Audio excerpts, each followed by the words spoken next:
Tapos, hindi na din nalalayo dyan yung ganyang sistema ng Elite General Contractor and Amethyst Horizon, which is another company owned by the Discayas. Una, yung Elite General Contractor, sino ang listed owner?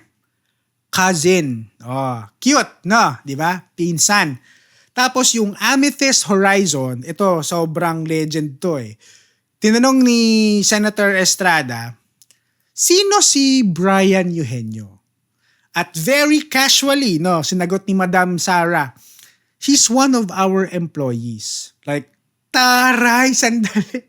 Employee mo, tapos siya ang listed owner ng isang construction firm worth hundreds of millions of pesos. Wow!